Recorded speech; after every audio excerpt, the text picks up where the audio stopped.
previous lecture, we have already discussed about the sale of drugs, wholesale drug की retail drug है according to Drug and Cosmetic Acts.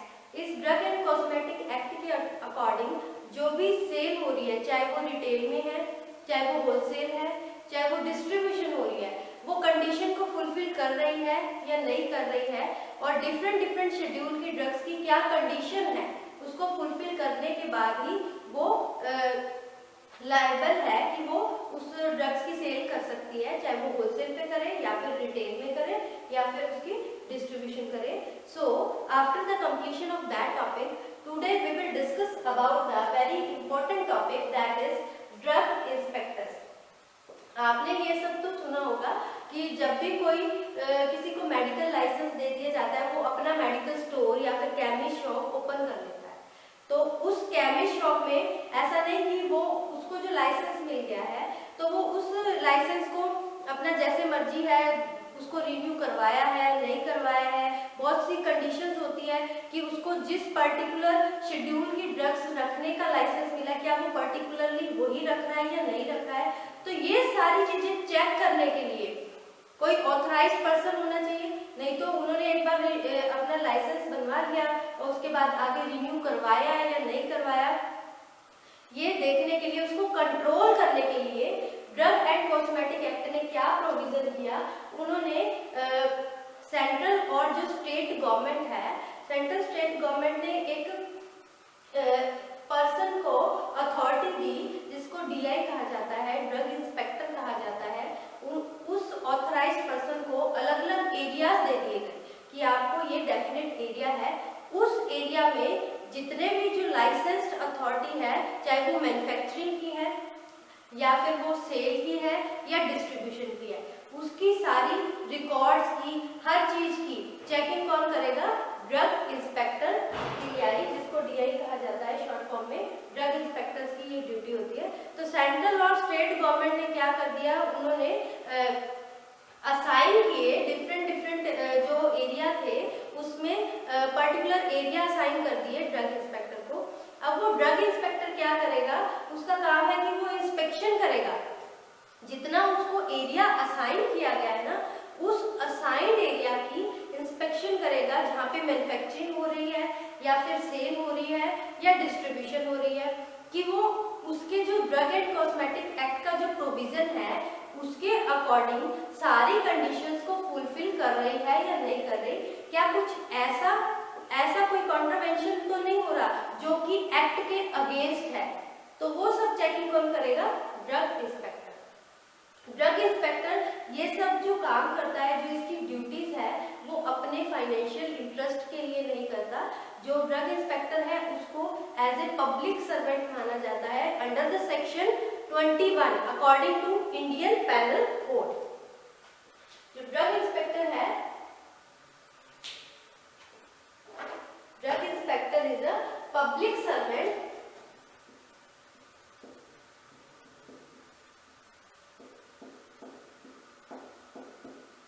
under section 21 according to Indian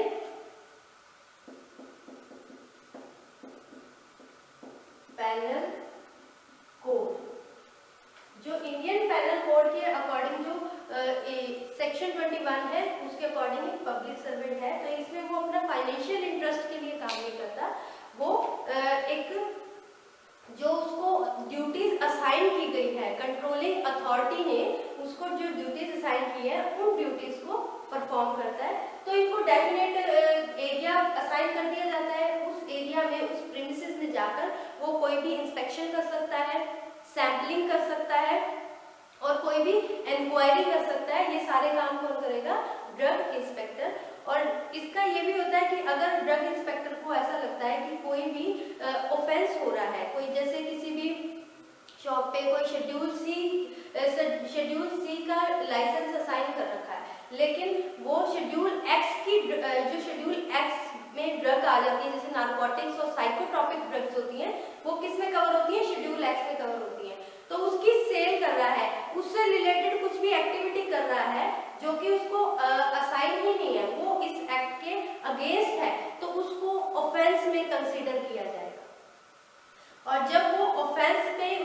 inquiry की जाएगी, DI उसकी inquiry भी करवा सकता है। उसकी इंक्वायरी में अगर वो गिल्टी फाइंड होता है तो उस पर पेनल्टी लगती है, उस पर फाइन लगता है और जो उसको पे करना पड़ता है। So this is about the general introduction of the drug inspector. Drug inspector का मेन काम क्या है? इंस्पेक्शन करना, सैंपलिंग करना। अब हम इसकी डिटेल स्टडी करेंगे। डीआई को अपॉइंट करने के लिए उसकी कोई पर्टिकुलर क्वालिफिकेशन भी होनी चाहिए।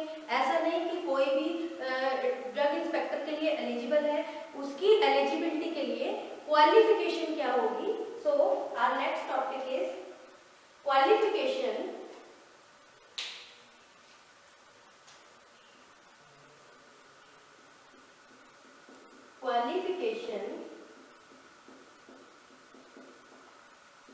for appointment of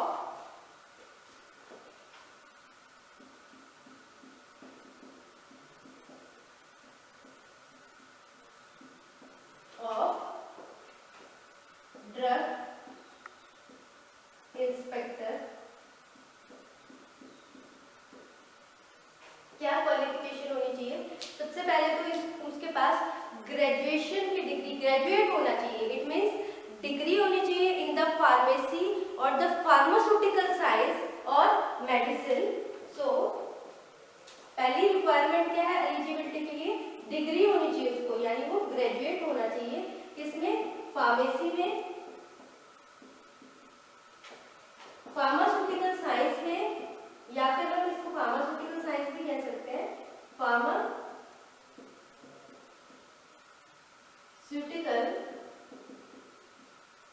science and medicine. और इसकी स्पेशलाइजेशन होनी चाहिए। स्पेशलाइजेशन किसमें? क्लिनिकल फार्माकोलॉजी में या फिर माइक्रोबायोलॉजी में स्पेशलाइजेशन होनी चाहिए। स्पेशलाइजेशन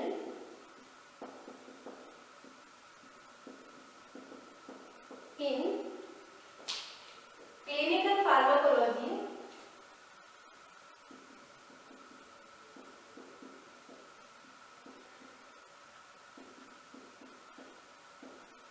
एंड और माइक्रोबायोलॉजी। कहाँ से? ऐसा नहीं कोई अनऑथराइज्ड कॉलेज से वहां से स्पेशलाइजेशन की है। यूनिवर्सिटी जो कि ऑथराइज्ड हो अकॉर्डिंग टू इंडियन एक्ट के अकॉर्डिंग, जो भी एक्ट है उसके अकॉर्डिंग उसको ऑथराइजेशन हो, उस यूनिवर्सिटी से उसकी स्पेशलाइजेशन होनी चाहिए। सो दिस इज द क्वालिफिकेशन। एक डीआई के लिए, ड्रग इंस्पेक्टर के लिए उसका ग्रेजुएट होना जरूरी है, यानी उसके पास डिग्री होनी चाहिए फार्मेसी की, फार्मास्यूटिकल साइंस की, मेडिसिन की, और स्पेशलाइजेशन होनी चाहिए उसकी क्लिनिकल फार्माकोलॉजी में और माइक्रोबायोलॉजी में। अब अगर इंस्पेक्शन करनी है, this is about the qualification, कि उसके लिए ये क्वालिफिकेशन होनी चाहिए कि वो एलिजिबल है फॉर डीआई, ड्रग इंस्पेक्टर के लिए। अगर उसने, जो ड्रग इंस्पेक्टर है, उसने इंस्पेक्शन करनी है फॉर द मैन्युफैक्चरिंग, मैन्युफैक्चरिंग की इंस्पेक्शन के लिए क्या कंडीशंस रिक्वायर्ड है, क्या एलिजिबिलिटी है, क्या क्राइटेरिया है, तो इसमें मैन्युफैक्चरिंग के लिए अगर इंस्पेक्शन करनी है तो जो इंस्पेक्टर है उसको कम से कम 18 मंथ्स का एक्सपीरियंस होना चाहिए इन द मैन्युफैक्चरिंग इंडस्ट्री में, जहाँ पे कम से कम शेड्यूल सी की ड्रग्स, शेड्यूल सी में ड्रग्स आ जाती हैं, एंटीबायोटिक्स आ जाती हैं, हमारी बायोलॉजिकल प्रोडक्ट्स आ जाते हैं, उसकी मैन्युफैक्चरिंग होती है। उन मैन्युफैक्चरिंग यूनिट में उसको कम से कम 18 मंथ्स का एक्सपीरियंस होना चाहिए। तो हम कह सकते हैं फॉर इंस्पेक्शन,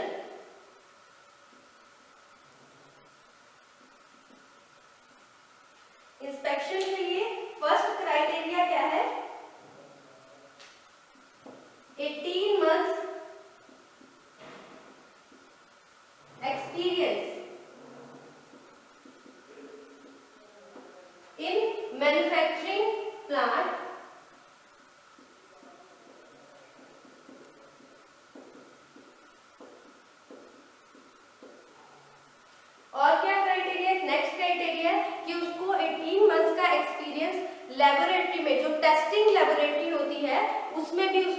कम से कम मिनिमम 18 मंथ्स का एक्सपीरियंस होना चाहिए। तो हमारा next criteria that is drug inspector must have the 18 months experience in testing laboratory.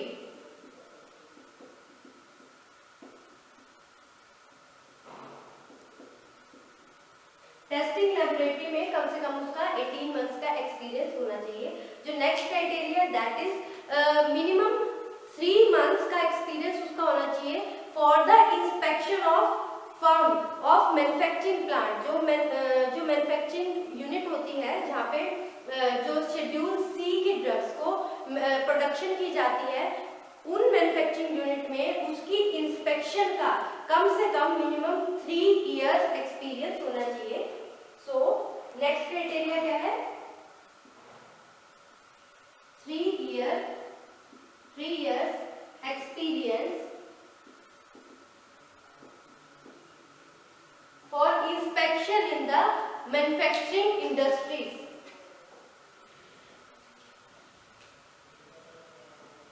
Inspection in manufacturing plant और manufacturing unit कम से कम 3 years का एक्सपीरियंस उसको होना चाहिए। So these are the basic requirement to be eligible for the drug inspectors. ये basic requirements है कि उसके पास कौन कौन सी डिग्री होनी चाहिए, और फॉर इंस्पेक्शन अगर उसने इंस्पेक्शन करनी है तो उसको किस किस चीज का एक्सपीरियंस चाहिए कि 18 मंथ्स का एक्सपीरियंस उसका मैन्युफैक्चरिंग प्लांट में होना चाहिए जहाँ पे उसने प्रोडक्शन में खुद काम किया हो, और वो प्रोडक्शन कम से कम स्पेसिफाई हो कि सी शेड्यूल की जो ड्रग्स है उनकी तो प्रोडक्शन करती ही हो। नेक्स्ट हमारा था कि 18 मंथ का एक्सपीरियंस उसको लेबोरेटरी जो जहाँ पे टेस्टिंग होती है उसमें भी उसका एक्सपीरियंस होना चाहिए कि लैब में उसने काम किया हो according to drug and cosmetic act की कंडीशन को फुलफिल करते हुए। और जो नेक्स्ट है हमारा मिनिमम 3 इयर्स का एक्सपीरियंस उसका इंस्पेक्शन में, जो अलग अलग मैन्युफैक्चरिंग प्लांट्स हैं जो कि इस तरह की प्रोडक्शन करें, कम से कम जो शेड्यूल सी में वो ड्रग्स आती हैं। आपको पहले टेबुलर फॉर्म में मैंने बताया था कि शेड्यूल सी में ड्रग्स आ जाती हैं, जैसे बायोलॉजिकल प्रोडक्ट्स आ जाते हैं, एंटीबायोटिक्स, ब्लड रिलेटेड प्रोडक्ट्स आ जाते हैं, वहाँ पे इस शेड्यूल सी ड्रग्स की प्रोडक्शन होती हो। तो ये मिनिमम रिक्वायरमेंट्स है। नेक्स्ट हमारा आ जाता है इसमें टॉपिक कि ये तो एलिजिबिलिटी हो गई। अब क्या क्या अथॉरिटी होती है, किस तरह की पावर्स होती है एक इंस्पेक्टर के पास कि वो क्या क्या कर सकता है एक drug inspector. So next topic is powers of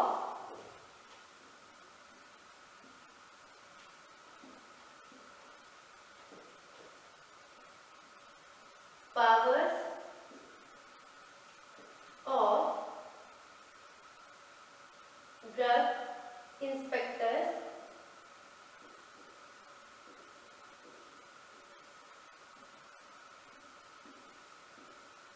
अब जो डीआई है उसके पास क्या क्या पावर होती है, क्या क्या अथॉरिटी होती है। जो ड्रग इंस्पेक्टर है वो अलग अलग तरह के फंक्शंस परफॉर्म करता है अपनी ड्यूटी को फुलफिल करने के लिए। तो सबसे पहले जो इसकी जो ड्यूटी है कि ये इंस्पेक्शन कर सकता है। First inspection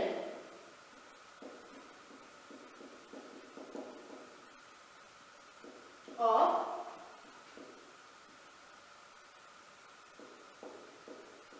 manufacturing unit. जो डीआई होता है, ड्रग इंस्पेक्टर होता है, वो क्या कर सकते हैं, जो प्रीमिसेस जिस मैन्युफैक्चरिंग प्लांट को जहाँ पे प्रोडक्शन होती है, अगर उस प्रीमिसेस को लाइसेंस मिला हुआ है तो वहाँ की इंस्पेक्शन कर सकता है, वहाँ पे जो भी सैंपल है उसकी टेस्टिंग कर सकता है, उसके स्टैंडर्डाइज को चेक कर सकता है। तो वो कभी भी, ये फर्स्ट है कि inspection of the manufacturing premises, जिसको लाइसेंस मिला हुआ है वहां जाके वो कुछ भी उस प्रीमिसेस की चेकिंग कर सकता है, इंस्पेक्शन कर सकता है। नेक्स्ट क्या है, सेकेंड है हमारा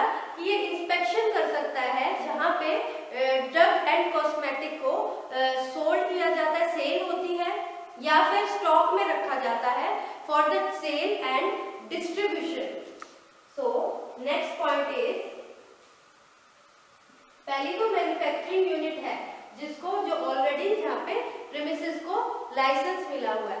अब इसमें इंस्पेक्शन, जो नेक्स्ट हमारा पॉइंट है दैट इज इंस्पेक्शन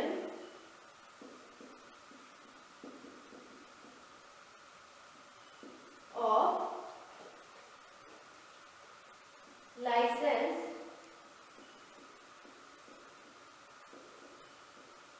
प्रीमिसेस, जहां पे क्या है, स्टॉक रखा गया है for the cell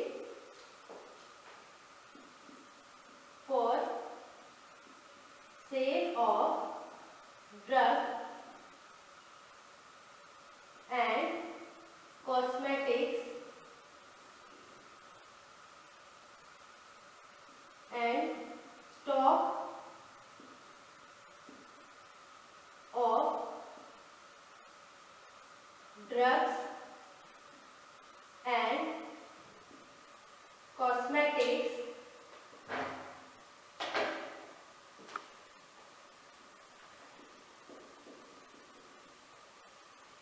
for the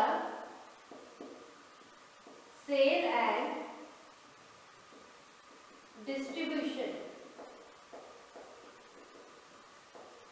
तो डीआई क्या कर सकता है, उस प्रीमिसेस को, जैसे शॉप्स होती हैं, केमिस्ट शॉप होती है, मेडिकल शॉप्स होती है, उनको लाइसेंस मिला हुआ है कि वो जो भी ड्रग है उसकी सेल कर सकता है, लेकिन वो इंस्पेक्शन कर सकता है कि उसने इंस्पेक्शन क्या करेगा, उसकी प्रीमिसेस को चेक कर लेगा कि उसको जो जिस शेड्यूल की ड्रग्स को सेल करने का लाइसेंस मिला है कि वो वही ड्रग्स सेल कर रहा है या उसके अलावा भी कोई ड्रग जो कि उसको लाइसेंस, जिसकी अथॉरिटी नहीं है, वो सेल कर रहा है।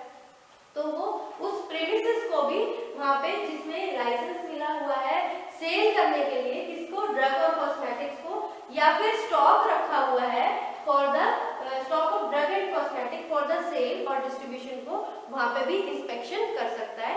So this is the next power of the drug inspector. अब बात करें और क्या कर सकता है, और क्या ड्यूटीज हैं, और की परफॉर्मेंस कर सकता है। Taking the sample of drugs, third one is sampling.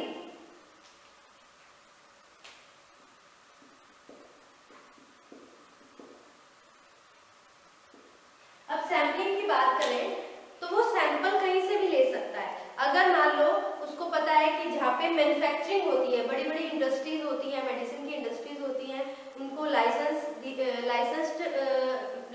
Premises होता है, अथॉरिटी होती है प्रोडक्शन की, तो वहाँ पे जो ड्रग है आगे जो सेल करनी या फिर स्टॉक रखा हुआ होता है सेल के लिए या डिस्ट्रीब्यूशन के लिए, वहां से वो सैंपल ले सकता है फॉर द टेस्टिंग। अगर उसको टेस्टिंग करनी है कि इज द सैंपल, जो सैंपल है वो सही है, उसमें प्योरिटी है या नहीं है, उसकी पोटेंसी को चेक करवाने के लिए, उसको एनालाइज करवाने के लिए सैंपलिंग ले सकता है। ये अथॉरिटी होती है, ये पावर होती है किसकी, ड्रग इंस्पेक्टर की। तो इसके लिए कोई भी उसको मना नहीं कर सकता। और सैंपलिंग कहाँ से ले सकता है, एक तो मैन्युफैक्चरिंग एरिया, जहाँ पे मैन्युफैक्चरिंग होती है, from sampling from manufacturing unit, manufacturing unit से। अब और सैंपल, अगर मान लो कोई पर्सन है, वो कोई भी ड्रग्स है, कोई स्टॉक है ड्रग का, वो कहीं डिलीवर कर रहा है या फिर प्रिपरेशन कर रहा है आगे देने के लिए फॉर द परचेजर के लिए उसको स्टॉक प्रोवाइड करेगा, ड्रग की सेल करेगा, कंसाइनी को प्रोवाइड करेगा, उससे भी अगर वो डिस्ट्रीब्यूट करने जा रहा है उससे भी सैंपलिंग कर सकता है। तो सैंपलिंग और किससे कर सकता है, सैंपल उससे ले सकता है टेस्टिंग के लिए, एक तो मैन्युफैक्चरिंग यूनिट से, पर्सन जो क्या कर रहा है, डिलीवर कर रहा है ड्रग्स को,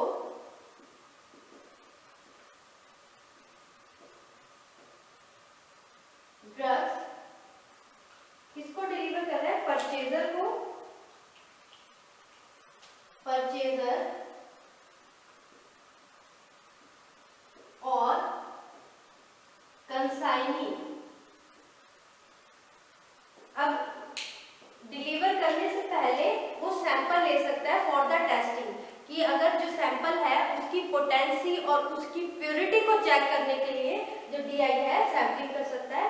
ये दो हमारी पावर्स हो गई कि वो इंस्पेक्शन कर सकता है किस प्रीमिसेस की, जिसको मैन्युफैक्चरिंग यूनिट को, जिसको लाइसेंस जिसको अथॉरिटी मिली हुई है मैन्युफैक्चरिंग के लिए, प्रोडक्शन के लिए, और इंस्पेक्शन कर सकता है जहाँ पे सेल हो रही है, किसी भी ड्रग और कॉस्मेटिक की सेल हो रही है। सैंपलिंग कर सकता है मैन्युफैक्चरिंग यूनिट, यहाँ पे प्रोडक्शन हो रही है, यहाँ पे जहाँ पे सेल हो रही है ड्रग्स एंड कॉस्मेटिक्स की, या फिर उस पर्सन से जो कि डिलीवर कर रहा है, ड्रग्स को डिलीवर कर रहा है या फिर प्रिपेयर कर रहा है फॉर द परचेजर और द कंसाइनी, उससे उसके पास पहुंचने से पहले ही उससे जो सैंपल है उससे सैंपल टेस्टिंग के लिए उसकी पोटेंसी और प्योरिटी को चेक करने के लिए ड्रग इंस्पेक्टर सैंपलिंग कर सकता है।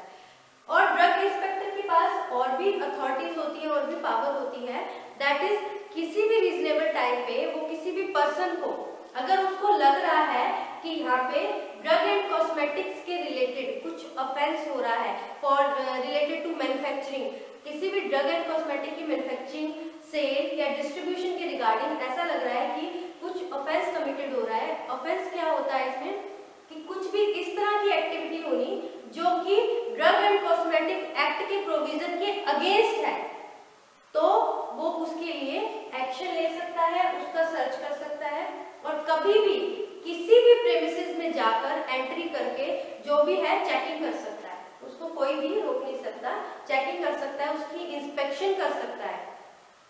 नेक्स्ट है कि वो किसी भी व्हीकल को, कई बार क्या होता है जैसे ड्रग एंड कॉस्मेटिक है उसकी डिलीवरी के लिए उसको डिस्ट्रीब्यूट किया जाता है, डिस्ट्रीब्यूशन के लिए लेके जाया जाता है भी अलग अलग, जैसे जो होलसेलर होते हैं रिटेलर के पास अपनी ड्रग्स को सेंड करने के लिए अलग अलग डिस्ट्रीब्यूशन करते हैं, तो ड्यूरिंग दैट टाइम वो किसी भी व्हीकल को स्टॉप करके वहां से सैंपलिंग ले सकता है और अगर उसको लगे कि ये सस्पेक्ट है, उसमें कोई प्रॉब्लम है, जो सैंपल है उसकी पोटेंसी में कुछ उसको ऐसे लग रहा है कि ये सही नहीं है, तो उसको 20 डेज का टाइम दिया जाएगा बाय द इंस्पेक्टर कि वो जो भी सस्पेक्टेड चीज है, जो भी सस्पेक्टेड ड्रग है उसको प्रॉपरली सही कर ले बिफोर डिस्ट्रीब्यूशन से पहले। अगर वो उसकी रेमेडी नहीं होगी, वो क्लियर नहीं होगी, उसकी पोटेंसी और प्योरिटी चेक नहीं होगी, वो क्लियर नहीं होगी, तो वो गिल्टी फाउंड किया जाता है और उसका सारा स्टॉक जो भी ड्रग्स का है उसको डिस्ट्रीब्यूट होने से पहले ही वो सीज कर दिया जाता है। सीज करना मतलब कि उसको जब्त करके रख लिया जाता है ताकि उसकी फर्दर इंक्वायरी की जाए। और क्या इसमें पावर्स होती हैं जो इंस्पेक्टर होता है कि ये कोई भी जो रिकॉर्ड्स होता है, जो भी जैसे ड्रग्स से या कॉस्मेटिक से डील करते हैं, चाहे वो मैन्युफैक्चरिंग में है, चाहे वो सेल है, चाहे वो डिस्ट्रीब्यूशन है related to drug and cosmetic, तो उनका जो भी रिकॉर्ड है, रजिस्टर है, डॉक्यूमेंट है, उसको भी वो चेक कर सकते हैं। अगर उनको सस्पेक्ट लगता है कि कुछ, जैसे कई लोग क्या करते हैं कि शो अपने पास रख रखी है एक्स शेड्यूल की ड्रग लेकिन उसको डॉक्यूमेंट में शो नहीं कर रखा, तो उसको भी क्या कर लिया जाएगा, सीज कर लिया जाएगा, जब्त कर लिया जाएगा एज ए एविडेंस की तरह, ठीक है। वो उसमें क्या होगा, वो एक ऑफेंस माना जाएगा और वो इंस्पेक्टर उसको एज ए एविडेंस उनके जो रिकॉर्ड्स हैं, रजिस्टर्स हैं, जो या फिर कोई भी डॉक्यूमेंट्स है उसको सीज कर देगा, अपने पास जब्त कर लेगा जब तक इंक्वायरी कंप्लीट नहीं हो जाती, जब तक वो इंक्वायरी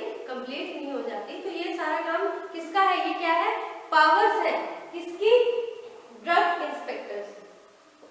अब पावर्स के साथ साथ इसकी अलग अलग ड्यूटीज भी आ जाती हैं। तो सबसे पहले हमने जो आज कवर किया है दैट इज कि डीआई क्या होता है, ड्रग इंस्पेक्टर क्या होता है, इसकी जनरल इंट्रोडक्शन की है कि जो सेंट्रल और जो स्टेट गवर्नमेंट होती है उसका क्या काम होता है, वो एक पर्सन को असाइन करता है जो कि पर्टिकुलर एक डेफिनेट एरिया असाइन कर दिया जाता है उस पर्सन को, वो पर्सन का होता है डीआई। जितने भी लाइसेंस्ड प्रीमिसेस होती हैं, चाहे वो मैन्युफैक्चरिंग से रिलेटेड है या फिर सेल से रिलेटेड है या डिस्ट्रीब्यूशन से रिलेटेड है, जो भी ड्रग से रिलेटेड, ड्रग और कॉस्मेटिक से रिलेटेड है, उस एरिया का इंस्पेक्शन करना, उनकी सैंपलिंग करना, उनको चेक करना कि वो according to drug and cosmetic act के प्रोविजन के अकॉर्डिंग ही सब कुछ हो रहा है, वो क्राइटेरिया फुलफिल कर रहे हैं या नहीं कर रहे, वो सब चेक करना।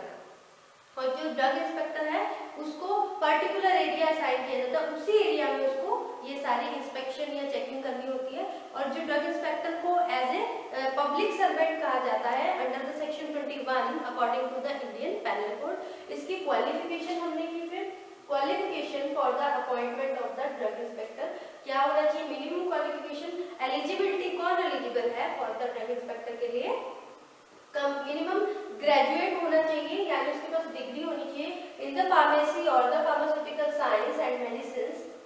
स्पेशलाइजेशन, अगर उसको इंस्पेक्शन करनी है मैन्युफैक्चरिंग में तो उसकी स्पेशलाइजेशन होनी चाहिए पर्टिकुलर फील्ड में related to pharmacy, that is clinical pharmacology में एंड माइक्रोबायोलॉजी में। और उसको इंस्पेक्शन के लिए एक्सपीरियंस होना चाहिए, मिनिमम 18 मंथ्स का एक्सपीरियंस तो उसको मैन्युफैक्चरिंग में होना चाहिए जहाँ पे प्रोडक्शन हो रही है according to drug and cosmetic act के अकॉर्डिंग उसकी प्रोडक्शन हो रही है। और वो जो प्रोडक्शन है उसमें कम से कम मिनिमम शेड्यूल सी की ड्रग्स तो कवर होनी चाहिए। उसके बाद नेक्स्ट है हमारा 18 मंथ्स का एक्सपीरियंस, उसका टेस्टिंग लैबोरेटरी टेस्टिंग में होता है, होना चाहिए। और minimum 3 year experience for the inspection, कि उसको इंस्पेक्शन का भी एक्सपीरियंस होना चाहिए अलग अलग मैन्युफैक्चरिंग यूनिट में जहाँ पे कोई भी सब्सटेंस मैन्युफैक्चर किया जाता है, मिनिमम कम से कम शेड्यूल सी की ड्रग्स उसमें कवर होनी चाहिए। सो this is the eligibility criteria for the drug inspector. उसके बाद हमने इसकी पावर्स के बारे में डिस्कस किया था, क्या पावर्स होती हैं ड्रग इंस्पेक्टर की। एक तो ये इंस्पेक्शन कर सकता है, ये अलग अलग फंक्शन परफॉर्म कर सकता है, इसको अथॉरिटी दी जाती है। इंस्पेक्शन कर सकता है किसी भी मैन्युफैक्चरिंग यूनिट की जहाँ पे प्रोडक्शन की जाती है, अलग अलग प्रोडक्शन की जाती है, उसकी टेस्टिंग भी कर सकता है, उसके स्टैंडर्डाइज को चेक कर सकता है कि वो कंडीशन जो भी ड्रग एंड कॉस्मेटिक एक्ट की कंडीशन के अकॉर्डिंग लायबल है या नहीं है, लीगली वेरीफाइड है या नहीं है। उसके बाद इंस्पेक्शन ऑफ लाइसेंस प्रीमिसेस, अगर मान लो कहीं भी सेल हो रही है, कोई भी ड्रग है, ड्रग एंड कॉस्मेटिक की सेल हो रही है या फिर उसका स्टॉक रखा गया है, वो stock for the sale and distribution, तो उसकी भी इंस्पेक्शन कर सकता है, कभी भी उसको अथॉरिटी होती है। सैम्पलिंग कर सकता है, सैम्पलिंग ड्रग की सैम्पलिंग कहाँ से कर सकता है, मैन्युफैक्चरिंग जहाँ पे प्रोडक्शन हो रही है ड्रग्स एंड कॉस्मेटिक्स की उसकी, या फिर पर्सन कोई भी जो क्या कर रहा है, डिलीवरी कर रहा है ड्रग्स की या फिर प्रिपेयर कर रहा है ड्रग्स को फॉर द परचेजर जिसने परचेज किया है या फिर कंसाइनी के लिए। उससे ऐसा है कि अगर मान लो वो ड्रग को डिलीवर करने जा रहा है परचेजर को, तब भी before arrival of the drug to the purchaser, उससे पहले भी वो जो ड्रग इंस्पेक्टर है सैंपल ले सकता है ड्रग का for the analysis, for the testing of the potency and purity of the drug. और इसमें ये था कि वो किसी भी कोई भी पर्सन है अगर उसको लग रहा है कि सस्पेक्ट है रिलेटेड टू द जो ड्रग एंड कॉस्मेटिक के रिलेटेड, उसकी मैन्युफैक्चरिंग के रिलेटेड, सेल और डिस्ट्रीब्यूशन के रिलेटेड कुछ भी ऑफेंस हो रहा है, कुछ भी कॉन्ट्रावेंशन हो रही है जो कि ड्रग एंड कॉस्मेटिक एक्ट के अगेंस्ट है, तो उसको भी उसकी इंक्वायरी भी करवा सकता है और किसी भी जगह पे एंटर कर सकता है जहाँ पे उसको लग रहा है कि कुछ इलीगल एक्टिविटीज कैरीड आउट हो रही है जो कि against the drug and cosmetic act के अगेंस्ट है। कोई भी व्हीकल जो कि डिस्ट्रीब्यूशन कर रहा है ड्रग एंड कॉस्मेटिक की, उसमें कुछ ऐसा सस्पेक्ट लगता है तो उसको 20 डेज का टाइम दिया जाता है उसको करेक्ट करने के लिए। अगर नहीं होता तो उसको उसका जितना भी स्टॉक है वो सीज कर लिया जाता है, उसको जब्त करके रख लिया जाता है। और जितने भी जो भी ड्रग एंड कॉस्मेटिक एक्ट से डील कर रहे हैं, चाहे वो मैन्युफैक्चरिंग में है, प्रोडक्शन में है या फिर सेल में है या डिस्ट्रीब्यूशन में, वो अपना रिकॉर्ड रखते हैं, रिकॉर्ड होते हैं, रजिस्टर्ड डॉक्यूमेंट्स होते हैं, उसको भी चेक कर सकता है। अगर उसमें कुछ ऐसा लगता है कि ये अगेंस्ट द एक्ट है, एक्ट के अगेंस्ट है, जो उन्होंने मेंशन करना है वो मेंशन नहीं किया हुआ, तो वो उन डॉक्यूमेंट